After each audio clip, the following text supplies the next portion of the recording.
Isang mapagpalang umaga po sa bawat isa sa ating mga kapatid sa kawan ng Panginoon. Ngayon po tayo po'y darahong muli sa ating pag-aaral ng salita ng Diyos.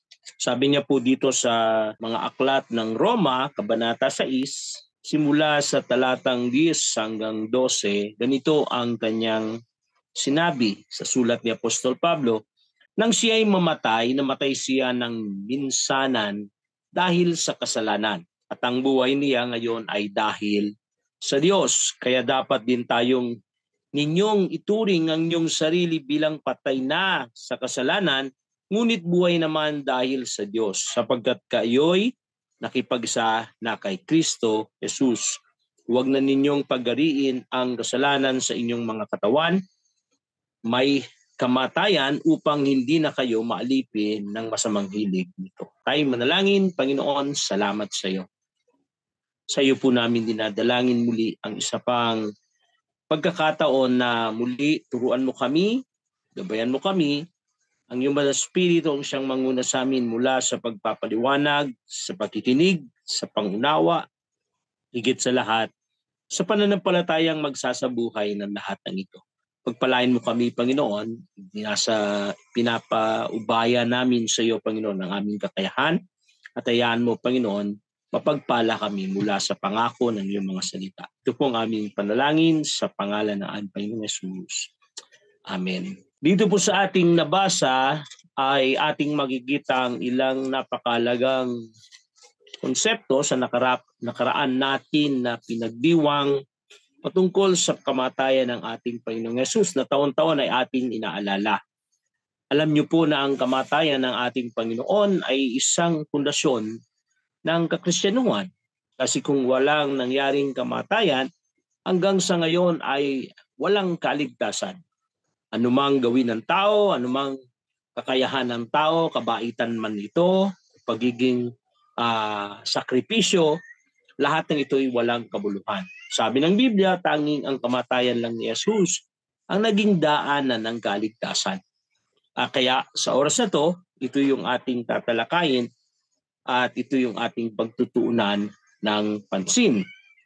Dito, makikita natin na ang Panginoon para mapangyari ang bagay na to, na siyang ibinanggit na malayo pa mula pa lang sa Genesis hanggang sa mga aklat ng mga propeta ay patuloy na binabanggit ang paraan ng kaligtasan ating tatanggapin. Kaya lang maging ang mga propeta noon hindi nila naintindihan ang ganitong paraan na gagawin ng Diyos. Kaya nga tinawag ito ni Pablo sa Romans na wisdom of God. Bakit? Kasi hindi ito naintindihan ng napakaraming tao. Kaya nung dumating ito, maging yung mga taong dinatnan niya, hindi ito nakita na parang isang biyaya ng kaligtasan, kundi naging parang oposisyon sa kanila. Para mapangyari yung kaligtasang plano ng Diyos, tingnan nyo yung paraan ng Diyos. Tingnan nating maigi. Hindi siya pangkaraniwan. Kasi kung pangkaraniwan, naintindihan siya ng tao. Kundi kakaiba. Nung dumating ang kaligtasan, ito is pamagitan ni Jesus. Bagamat ang kanilang pananaw, ito'y pamagitan na ang darating na Mesaya ay galing sa angkan ng lahi ng mga hari at itong magpapagiging hari magpakailanman sa propesiya kay David at ito'y magiging makapangyarihan para magpalaya sa Roma. Subalit yung Jesus na dumating, pinanganak sa sabsaban, namuhay na mahirap na tao, naging karpintero, tumira sa Nazareth na siyang bayan na pinandidirihan ng tao. Pakita natin kakaiba. At nung siya'y nagsimula ng maglingkod, makita natin, naging kaaway pa siya ng mga religious leader na nanoon ay nasa panahon na yon. Pero ang nakakapagtaka ito, para maisakatuparan ng kanyang ang kaligtasan ng bawat tao, unti-unti niyang tinupad yung lahat ng propesiya na nakasulat sa kanya. Mula sa kanyang pagsilang, sa kanyang pagsunod, sa kanyang paglaki, maging yung kanyang mga salita, yung kanyang pagpapagaling, yung kanyang pagbibigay ng himala, kapangyarihan ng Diyos, lahat ng yun ay nakapasok sa propesiya na siyang nagpapatunay na wala ka ng ibang hanapin pang Kristo, na siyang inaantay pa rin ng Israel ngayon. Kasi yung aklat ng mga nauna na Old Testament na siyang ginagamit din ng Israel ay doon nakasulat na siya na nga ang Kristo. Yung mga propesiyang naroon. Kung ito'y haka-haka ng tao, hindi ito magtutugma sa lahat ng kasulatan. Hindi ito akma kung ito'y dinampot lang na out of context. Pero makita natin, ito talaga yung plano ng Diyos. Ang isa pang kahanga-hanga dito, nung tuparin ng Diyos ang kanyang pagliligtas, gumamit siya ng kakaibang pangyayari. Dati-rati para mangyari yung plano ng Diyos, gagamitin niya yung kanyang mga kasama, yung kanyang mga tauhan, yung kanyang mga nasasakupan. Pero dito, para mangyari yung plano ng Diyos na kaligtasan, ginamit niya ang Roma, isang gentil na bayan, nakaaway, na siyang maaway sa Kristiyano. Ginamit niya mga religious leader na siyang malayo ang buhay spiritual patungkol sa Diyos, bagkus puro pang makasarili, pagpapaimbabaw. Sila yung dahilan kung bakit si Jesus ay dinakip at si Judas Iscariote na isang alagad na nasa simula pa lang alam na traitor. Lahat ng mga negatibong tao, sila yung ginamit para mangyari yung katuparan ng pangako ng kaligtasan. Hindi naman nangangulugan na magpasalamat tayo sa kanila kasi kung hindi nila ginawa yun, hindi tayo maliligtas. Hindi ganoon ang ibig ko sabihin. Kundi ang punto natin, hindi natin namalayan kung paano sinakatuparan ng kaligtasan at ang kahanga pa, yung ginawa niya ito sa paraang imposible nating isipin. Imposible nating tingnan. Kaya dito, parang yung worst na bagay, yun yung ginawang best, no? Madalas kapag hindi gumaayon sa ating takbo yung lahat ng bagay, agad tayong nanghihina at nawawala ng pag-asa kasi parang wala nang may sasakat mangyayari kasi hindi na nagiging angkop. Pero dito makita natin yung kawalan ng pag-asa, nakita nila dinakip si Jesus, lahat ng umaasa na siya ang Kristo ay unti-unting na diskarel, unti-unting nalungkot, nagtakbuhan, naglayasan, at pinapatay si Jesus. Halos nalungkot ng lahat hanggang sa isang araw, boom, dumating ang paraan ng kaligtasan na saktong-sakto sa sinabi ng kasulatan. At nung makita ng mga alagad, sabi, at naintindihan nila ang Kristo sa panahon na binanggit ni Moses at ng mga propeta. Kaya ito yung magandang bagay na ating pag-aaralan. Kumbaga parang nagkaroon ng great exchange. Ano yung great exchange? Isang mula sa pagsuway ng mga tao na naroon sa pagiging palasuway nila ay biglang dumating yung isang tao na ganap na sumunod sa kautusan ng Diyos. Yung dahil sa pagsuway na nagdala ng kamatayan, makita natin dahil sa pagsunod na nagdala ng buhay. Kaya dito, binanggit niya doon sa ating talata, ang kamatayan ni Jesus ay minsan lang nangyari, pero sapat na para mapawi ang kasalanan ng mundo. Kaya yung buhay din naman natin ngayon na siyang binili ng dugo ni Jesus ay buhay ngayon na nakalaan para sa Diyos. Okay. Kaya dito, dalawang bagay na pag-uusapan natin. Una yung pakinabang ng kamatayan at yung pangalawa ay yung kapangyarihan ng pagkabuhay. Dalawa yan kasi mababaliwala ang kaligtasan kung nakafocus lang tayo sa kamatayan. Dito nga sa ating bansa, kaya sabi nila kaya hindi lumalago ang reliyon sa ating bansa kasi yung Kristong namatay sa krus ay pinoportray hanggang sa ngayon na nakapako sa krus. Or pinoportray na itong Jesus na ito na hindi lumaki, na natiling maliit na bata. Kaya kadalasan makita natin yung ating reliyon na pinaniniwalaan ay kapos dun sa totoong katuruan. naniniwala tayo na itong Jesus ay naging tagapagligtas na kailangan siyang isilang at maging bata, kailangan siyang ipako sa krus at mamatay, pero hindi doon natatapos ang kaligtasan kasi ang kaligtasan ay kailangan siyang mabuhay sa ikatlong araw, siya ay nabuhay na maguli at siya ay babalik pagdating ng araw para doon sa mga nanampalataya. At yun yung kakumpletuhan ng kaligtasan. Kaya tingnan natin, una, yung pakinabang sa kamatayan. Ang pakinabang sa kamatayan, sabi niya dito, ay yung namatay si Jesus at ito'y nagdala ng buhay. Kaya ang kamatayan, ang pakinabang sa kamatayan ni Jesus ay yung kamatayang tumupad sa pangako. Yung kanyang kamatayan ay nagdala ng katuparan sa lahat ng pangako ng Diyos. At ito yung maganda. Hindi yung kanyang kamatayan ay hindi isang kwento na parang aksidente o isang kwento na sa kanyang katapatan naging martir siya at siya'y namatay. Hindi ganoon, kundi yung kanyang kwento ay isang kwento na nakasulat na merong mapa na parang sinunod unti-unti ng Panginoong Yesus para mangyari yung lahat. Kumbaga, pinilit niyang matupad yung lahat ng sinasabi ng kautusan para mapangyari at maging angkop yung buhay niya dun sa pangako ng Diyos na inilaan. Kaya ang kamatayan ni Jesus ay isang paglalakbay na mahirap mula sa Panginoong Yesus na nagsakripisyo para sa kanyang buhay, na buhay para sa atin, na buhay para sa pagsunod sa Ama. At yun ay isang buhay na nagsakripisyo dahil sa pag-ibig sa atin. Hindi siya pangkaraniwan na siya'y pinarusahan dahil sa ating sa kanyang kasalanan, kundi dahil sa ating kasalanan. At yun yung napaka gandang maintindihan ng bawat Kristiyano, yung kanyang kamatayan sa krus ay malaking ginagampanan sa buhay ko ngayon.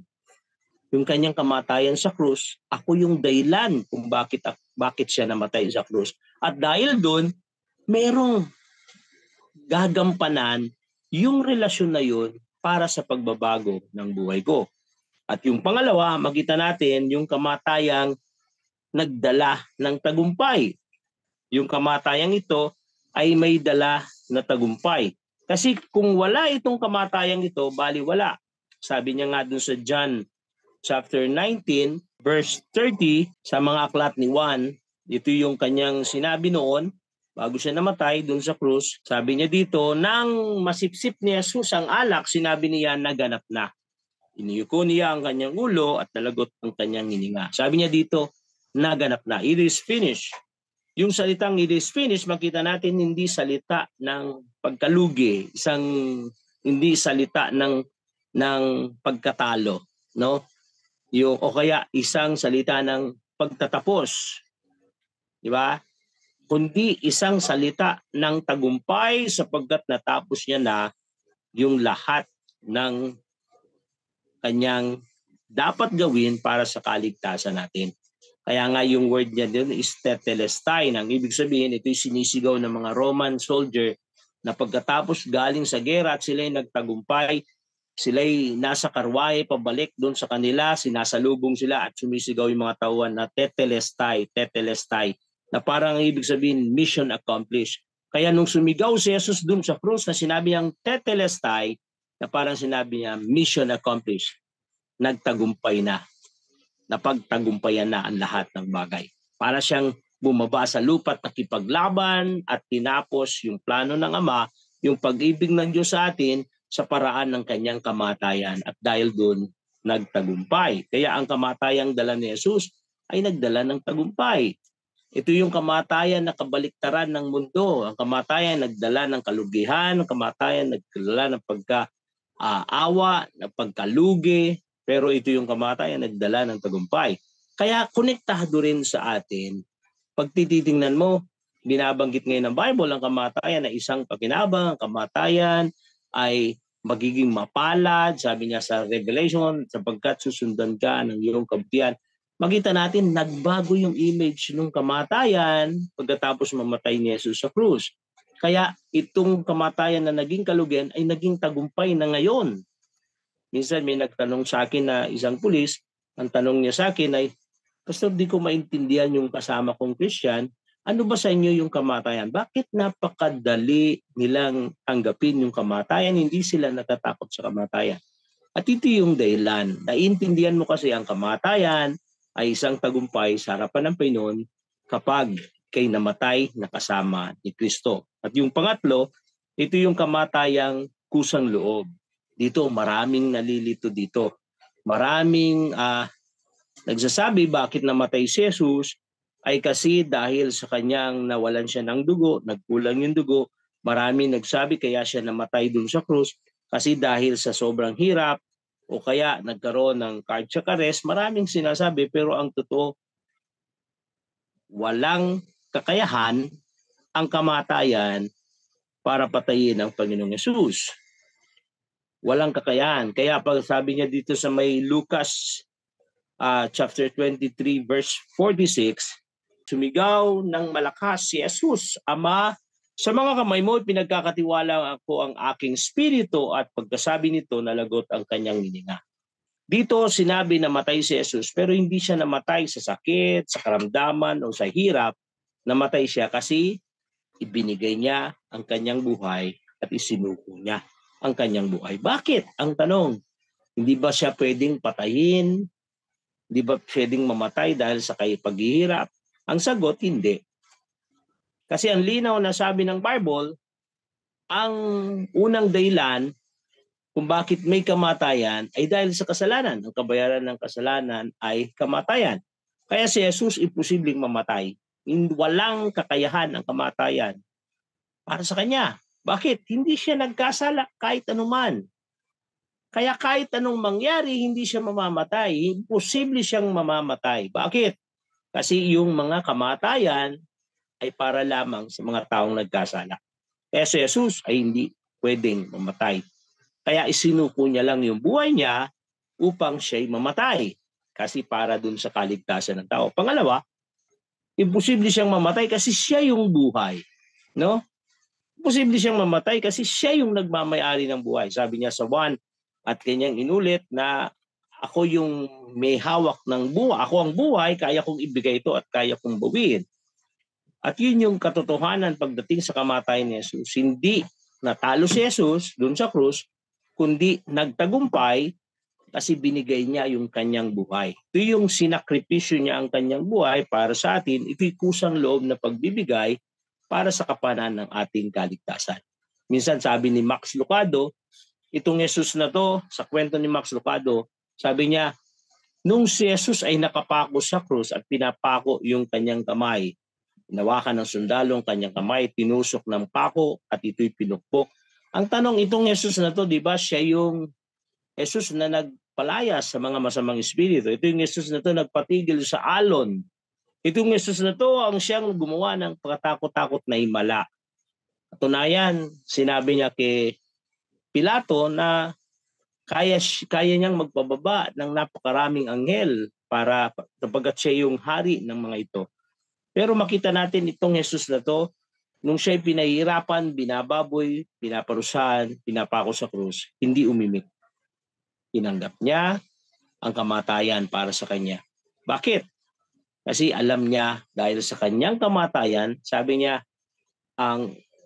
ni Max Lucado doon, ginawa niya ng drama na parang una nakita niya ang mastermind ng kanyang kamatayan, walang iba kundi yung kanyang ama. Ang dahilan bakit siya papatayin ay dahil sa kanyang ama. Pangalawa, kahit hindi niya ginamit yung kanyang malakas na kamay para labanan lahat ng ito kasi nakita niya yung mahabang listahan ng kasalanan natin na dahil sa kanyang kamatayan, malilinis ang lahat ng ito. Kaya kusang loob siyang binigay ang kanyang buhay para sa ating kaligtasan. Kaya mga kapatid, ang kalagayan ng pagkamatay ng Panginoong Yesus ay isang makahulugang bagay sa ating pinagdaraanan. Hindi ito natatapos sa isang pabasa, hindi ito natatapos sa isang kwento o isang panonood ng pelikula, kundi ang kamatayang ito ay naghahanap ng pagbabago ng buhay ng tao. Isang buhay na isinuko mo sa Panginoon. Kasi parang ganito po ang Biblia lagi. kung ano yung nangyari na ginawa ng Diyos, yun din ang mangyayari sa atin. Kaya yung nangyari kay Adam, na nagkasala at siya nagkaroon ng kamatayan, naging alipin ng kasalanan, lahat yun nangyari sa atin. Pero para tayo iligtas dun sa kalagayan ni Adam, na siyang nabuhay sa kasalanan dahil sa pagsuway, dumating ang kamatayan at naghari ang kasalanan at ang kamatayan. Para tayo mailigtas, kailangan meron ding taong gagawa noon. Walang iba kundi si Jesus, ang pangalawang Adam, na siyang nabuhay para sa pagsunod sa Diyos na walang pagsuway, at dahil dun sa kanyang pagsunod, dumating ang buhay na walang hanggan, na siyang yung mga namamatay ay pwedeng mabuhay dahil sa Panginoon. Kaya makita natin the same process kung ano nangyari. Kaya nung ang pattern na ngayon natin, pag tinanggap mo ang Panginoong Jesus, ganun na ganun ang mangyayari sa buhay natin. Si Jesus na siyang namatay dun sa krus, na siyang tinanggap natin, tayo rin na tumanggap ay namatay na rin sa buhay natin ito. Yung buhay natin ito na siyang malipin sa atin sa pagkakasala, tayo patay na. Kaya yung kapangyarihan ng kasalanan ay wala na sa atin.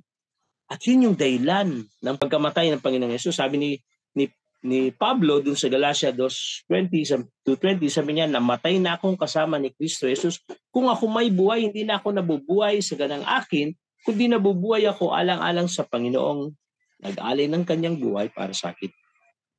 Tingnan nyo na ang ibig sabihin nito, sa bawat isang tumanggap sa Panginoon, isa ka nang patay sa laman, patay sa dati mong buhay. Yung buhay na tangan-tangan mo ngayon, yan yung buhay na bigay ng Diyos. Yan yung buhay na katulad ng buhay ng Panginoon. Kaya yun po yung mensahe ng kamatayan ng ating Panginoong Yesus. Imposible na siya'y mamatay kasi siya yung buhay. Imposible na siya'y mamatay kasi makita natin wala siyang ginawang kasalanan, no? Kaya sabi niya dun sa John, no, John chapter 10, naparito ang magnanakaw upang magnakaw, magwasak, pumatay, kundi naparito ako kundi magkaroon ng buhay, magbigay ng buhay at buhay na kasiyasiya. Siya mismo yung buhay, mga kapatid. Pangalawa, nakita natin nung pagkamatay ni Jesus, sumisimbolo ito ng pagkamatay ng ating buhay pag tinanggap natin siya. At yung pagkabuhay naman ng Panginoong Jesus, ito'y tumutukoy sa kapangyarihan ng pagkabuhay. Ito naman yung tumutukoy pagdating dun sa pagkakaroon ng kapangyarihan pagkatapos magkaroon ng bagong buhay. Basahin ko uli, ang sabi niya dito, nang siya'y mamatay, namatay siya ng minsanan dahil sa kasalanan, at ang buhay ngayon ay dahil sa Diyos. Kaya dapat ninyong ituring ang inyong sarili bilang patay na sa kasalanan, ngunit buhay naman dahil sa Diyos, sapagkat kayo'y nakipag-isa na kay Kristo. Ito yung tinutukoy natin ngayon. Kanina nabanggit natin yung pagkamatay, ngayon naman tutalakayin natin yung pagkabuhay. Si Jesus na siyang namatay dun sa krus ay muling nabuhay dun sa ikatlong araw. At dahil dito, ang connection nito sa atin, tayo na nakipag-isa kay Kristo ay namatay na rin sa ating dating buhay, at ngayon tayo nabubuhay sa bagong buhay kagaya ng pagkabuhay na muli ng ating Panginoon Yesus. Katunayan, ang pagkabuhay na maguli ng Panginoong Yesus ang isang nagpalawak ng kakristyanuhan. Walang ibang reliyon o paniniwala nung panahon na yon na nabuhay na maguli yung nangangaral. Si Muhammad, hindi siya nabuhay na maguli. Si Confucius, hindi siya nabuhay na maguli. Maging yung mga nangangaral, hindi sila nabuhay na maguli. Si Jesus lang yung nangangaral na makita natin pagkatapos niyang mangaral, siya ay nabuhay na maguli. Siya yung tagapagligtas, no? Siya yung kapangyarihan na siyang nagdala ng kaligtasan sa atin. Kaya yung pagtiningnan natin yung church history, ang laging dala nilang mensahe ay yung manampalataya sa Panginoong Yesus, sapagkat pagkatapos mong manampalataya, ikay magkakaroon ng buhay na walang kagaya ng nangyari kay Jesus na nabuhay mula sa mga patay. Kita natin, nung mamatay si Jesus, nilibing siya, kakaiba nga yung pangyayari sa kanya. Makita natin, lahat ng senaryo ay propesya mula sa Diyos, mula sa kanyang pagkalibingan, na ililibing siya ng mayaman, yung preparasyon ng pagkalibing niya, ginawa ni Nicodemo yung paglalagay ng pabangot, ginawa naman ni Joseph Arimatea yung kanyang libingan at binigay kay Jesus. At lahat yun nasa propesiya. Pero makita natin, yung pangyayaring yun ay pansamantala lang kasi hindi naman talaga siya namatay ng tuloy-tuloy. Kundi sa ikatlong araw siya nabuhay. Ito yung laging nagkaka-question. Sabi nila, paano naging 3 araw samantalang alas 3 ng Biyernes, yung second day, yung first day dapat Sabado ng alas 3. Yung second day Linggo ng alas 3, di ba? Dapat yung ikatlong araw Lunes ng alas 3. Pero nakita natin madaling araw ng first day ay nabuhay na maguli ang Panginoong Yesus. Walang question doon kasi ang sabi ng Bible, on the third day. Hindi niya sinabi niya 3 days. Hindi niya sinabi on the third day.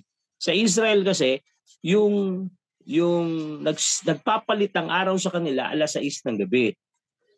Bawa, alas 5 ng hapon, pagtungtong niyan sa 5:59 at pagtungtong ng alas 6, nagpalit yung araw.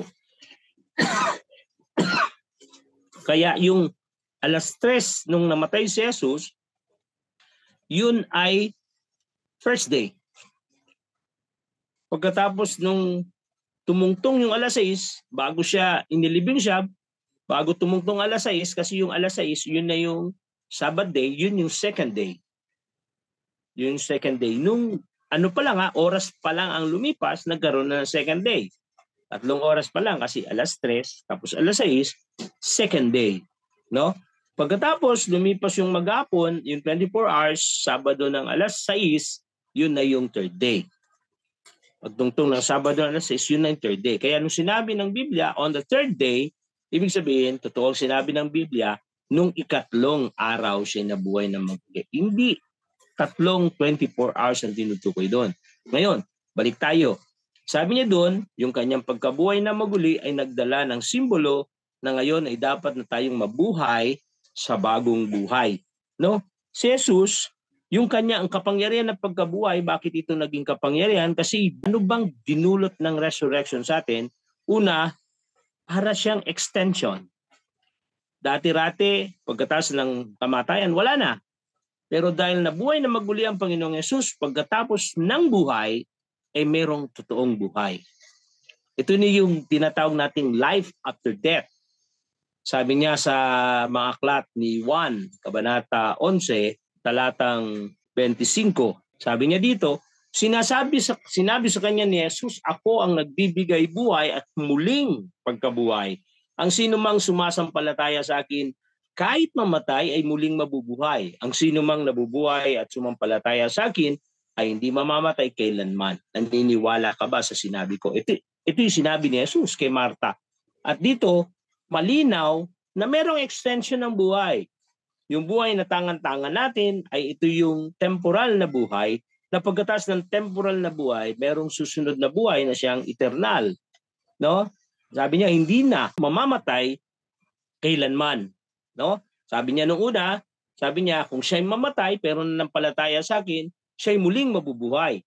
Pero sabi niya sa verse 26, ang sino mang sumasampalataya sa akin, hindi na mamamatay kailanman. No?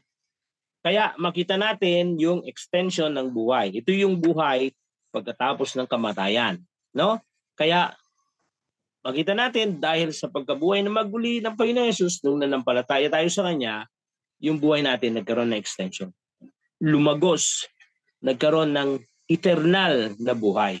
Kaya anong lesson nito, mga kapatid, dapat makita natin, hindi ang buhay na to yung dapat pahalagaan, kundi yung buhay na totoo na siyang eternal.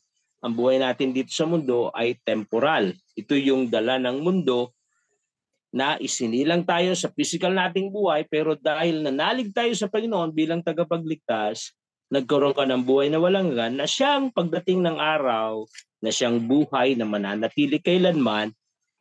Ang problema, ay yung nabuhay tayo na hindi natin nakita yung totoong buhay, ang nakikita natin yung temporal na buhay.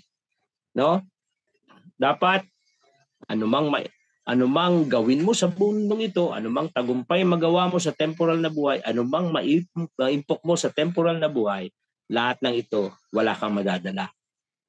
Pero pag maintindihan natin na meron palang susunod na buhay, kaya yung focus natin ay hindi nakafocus lang sa temporal na buhay, kundi mahalaga sa atin yung totoong buhay na kaloob ng Diyos. Mga kapatid, yung ating mga mahal sa buhay, ay nakasigurado na ba tayo na sila'y kabahagi na ng eternal na buhay na siyang pangako ng Diyos? Yung pagkabuhay na muli ng Panginoong Yesus ay nagkaroon na ba ng epekto sa buhay nila? Kung hindi pa, yun yung pinakamahalaga na dapat seryosoin natin para maintindihan nila yung Yesus na matay sa krus ay muling nabuhay, kaya ang sino mang namatay sa kanyang sarili na tumanggap at nakipag-isa sa Panginoon ay muling mabubuhay. Dalawa, mabubuhay sa bagong katawan at mabubuhay sa glorified body na siyang inila ng Panginoon na siyang makakasama pang walang hanggan. Pangalawa, hindi lang yun, kundi ang sabi niya pa ay buhay sa kakaibang mundo. Nagkaroon ng buhay na kakaiba sa mundo na buhay na ginagalawan natin. Sabi niya sa Kolosas, Kabanata 3, Talatang 1, binuhay kayong muli na kasama ni Kristo, kaya't ang pagtuunan ninyo ng isip ay ang mga bagay na nasa langit na kinaroroonan ni Kristo na nakaupo sa kanan ng Diyos. Dito malinaw na binanggit na tayo'y muling binuhay ng Panginoong Yesus at dahil doon, yung focus natin ngayon ay yung mga bagay na panlangit. Ito na yung bagay patungkol sa Diyos. Ang isang bagay na umaalipin sa tao ay yung mga bagay na temporal. Tingnan niyo po, kadalasan ang umuubos ng oras natin yung mga bagay na temporal, pag maisip lang natin kung ganong kahalaga yung bawat gawaing pang-spiritual, kasi yun lang yung mga bagay na madadala mo pagdating ng araw. Makita natin ang malaking pagsasayang at panginayang na mangyayari sa atin balang araw. Mga kapatid, dahil binago ka na ng Panginoon, binago niya rin pati yung ating dimension. Binago niya rin yung ating kultura. Binago niya yung ating karakter. Binago niya yung ating focus. Yung ating perspective, binago niya. Kasi kung hindi yan nabago, paano siyang naligtas? Ang isang palatandaan ng taong ligtas ay yung pagkakaroon ng bagong buhay. Hindi tayo nagkakaroon ng kaligtasan dahil tayo nagkaroon ng bagong buhay. Hindi ganun ang sabi ng Bible. Ang sabi ng Bible, nung ikay maligtas, ikay ngayon nagkaroon ng bagong buhay. Susunod yung bagong buhay. Kaya makita natin, dahil sa bagong buhay na to, babaguhin ng Diyos yung ating pananaw. Sabi niya, ituon na natin sa mga bagay patungkol sa Diyos. At yung panguli ay yung buhay na may pag-asa. Hindi lang naman buhay dito sa mundo, dahil may buhay sa susunod na buhay, tinawag niya itong buhay na pag-asa. Ang katunayan ng resurrection, yun ang pananaw sa kanya. Sabi niya sa verse 3, pasalamatan natin ang Diyos at Ama ng ating Panginoong Jesucristo dahil sa laki ng abag niya sa atin, tayo binigyan niya ng isang panibagong buhay sa pamagitan ng muling pagkabuhay ni Kristo mula sa libingan, at ito ang nagbigay sa atin ng isang buhay na pag-asa. Nakita natin yung binigay ng Panginoon sa atin ay yung bagong buhay dahil sa pagkabuhay ng Panginoong Yesus, at ito'y tinawag niya na isang pag-asa, no? Isang buhay na pag-asa. Sa panahon ngayon, ano ba pa bang pag-asa ang naiisip ng tao? Anong pag-asa pa yung inaasahan ng tao?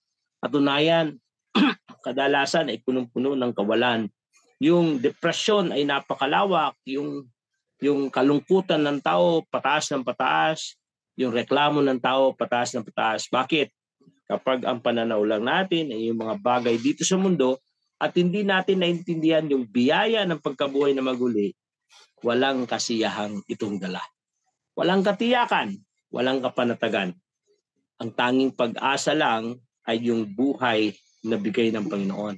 Pag alam mong tiyak ang iyong relasyon sa Panginoon, yung buhay mo ay punong-puno ng pag-asa. Hindi usapan na mayaman ka, hindi usapan na marami kang pera, hindi usapan na malakas ka.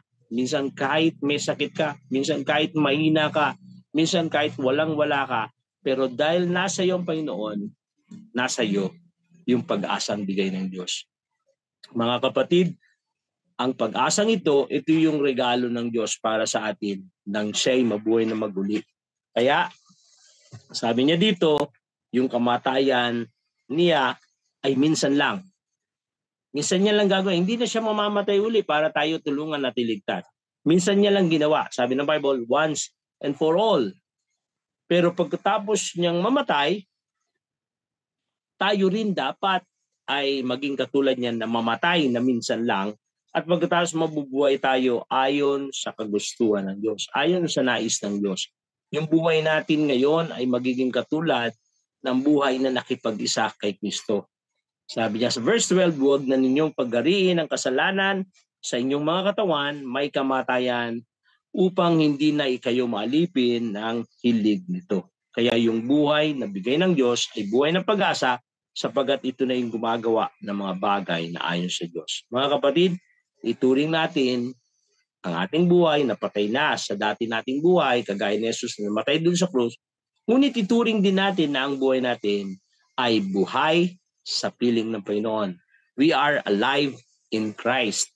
At dahil buhay tayo sa panahon, hindi tayo yung nakapako sa krus na walang magawa, hindi tayo yung bata na parang walang iniisip, kundi tayo yung nire-represent ng buhay natin isang bagong buhay na galing sa kamatayan ay muling nabuhay at naging makapangyarihan. At yun yung buhay na hinahanap ng Diyos sa atin, sa bawat isa sa atin. Sa ating conclusion, nais kong sabihin na ang ating buhay ay nasa panig ng Diyos kasi nanampalataya ka sa Niya. Kung ito'y nasa panig ng Diyos, inaasahan ng Diyos na maintindihan mo na sa pamumuhay sa mundong ito, kontrolado niya lahat ng ito. Sa buhay mo, anumang kahirapan, anumang kakulangan, anumang kalugihan, huwag mong ikatakot kasi siya ang may hawak ng buhay mo. Siya yung iyong dakilang pastol, siya ang ating Panginoon na tagapagligtas, siya yung namamahala sa lahat ng ating pangangailangan at lahat ng ating proteksyon. Nasa Kanyang lahat ng ito kasi binigay mo ang buhay mo para sa Kanya, ginagawa niya ngayon yung Kanyang kakayahan para ang buhay natin ay maging ayon sa buhay niya. Pangalawa, yung design natin. Yung design natin nakasentro rin sa Panginoon. Dahil yung buhay niya ang siyang dahilan para tayo maligtas, kaya yung dating buhay natin na nagdi-desire ay namatay na, yung buhay natin na nasa Panginoon, yun na ngayon yung nagdi-desire. No? Yun na ngayon yung hinahanap ng Panginoon na para sa kanyang mga anak. Kaya pagdating sa paglilingkod, pagdating sa pagmiministeryo, lagi kang handa paanong maglingkod. Kasi ito na yung buhay na pag-aari ng Panginoon. Hindi mo natin pwede ipagdamot ang ating buhay para sa Diyos. At yung panguli, kailangan natin submit sa Diyos ang lahat ng bagay kasi yung dati nating buhay na siyang umalipin sa atin ay pinatay na, namatay na. Ngayon yung bagong buhay na nakalaan sa paglilingkod sa Diyos dapat gumalaw ayon sa kagustuhan ng Diyos. Lahat tayo gusto natin magbago. At ang pagbabagong yun ay ang kapangyarihan ng pagkabuhay ng Panginoong Yesus. Pinagdiriwang ng maraming tao ang kamatayan ng Panginoon at ang pagkabuhay, pero nakakalukot yung reflection o yung epekto ng bagay na event na to ay nagdadala ng tunay na kaligtasan at tunay na pagbabago. Mga kapatid, pahayag natin ang kanyang salita, pahayag natin ang kanyang kamatayan at ang kanyang pagkabuhay at ipaintindi natin sa bawat isa sa atin na yun ay sumisimbolo rin sa atin dahil nakipag-isa tayo sa Panginoon. Yung dating nating buhay patay na, yung buhay na umaalipin sa kasalanan, gumagawa ng masama, alipin ang kasalanan, pero yung buhay natin ngayon ay yung buhay na kagaya ng buhay ng Panginoong Yesus na nananatili sa paggawa ng mabuti, nananatili sa pagsamba sa Diyos, nananatili sa pag-asa bigay ng Panginoon. Tayo manalangin. Panginoon, salamat po sa iyo. Dinadalangin namin ang bawat isang kapatiran na tumanggap sa iyo bilang Panginoon at tagapagligtas. Gamitin mo, Panginoon, ang buhay namin para sa paglilingkod sa iyo. Anumang kasalanan ng maalipin sa amin sa pangalan ng ating Panginoong Yesus, pawiin mo lahat ng ito. Tulungan mo kami na maintindihan namin na hindi na dapat ito nabubuhay kailanman. Bagkus ang buhay na galing sa iyo, yung buhay na kinopya sa buhay mo, ang siyang maipairal namin sa pang-araw-araw namin buhay. Dalangin po namin ang ganap mong pagbabago, ganap mong kakayahan para sa buhay ng iyong mga anak. Tulungan mo kami, Panginoon. Sa iyo po namin dinadalangin na hayaan mo, Panginoon, maging ang epekto ng pagkabuhay na maguli na kami rin, Panginoon, ay mabuhay sa bagong buhay na nilaan mo para sa amin. Tulungan mo ang iyong mga anak maging sa aming pangailangan sa araw-araw. Tulungan mo ang iyong mga anak sa pagliliwanag para sa mundong ito, Panginoon. Tulungan mo ang iyong mga anak para gawin ang pinakamabuting bagay at magliwanag sa sinumang nasasakupan namin. Salamat, Panginoon. Minsan pa ang iyong biyaya at kaawaan ng aming tanggapin. Kagalingan para sa aming mga kasalanan, para sa aming mga karamdaman. Panginoon, minsan pa, tulungan mo kaming maglingkod sa iyo ng lubusan. Ito po ang aming panalangin sa pangalan ng aming Panginoong Yesus. Amen.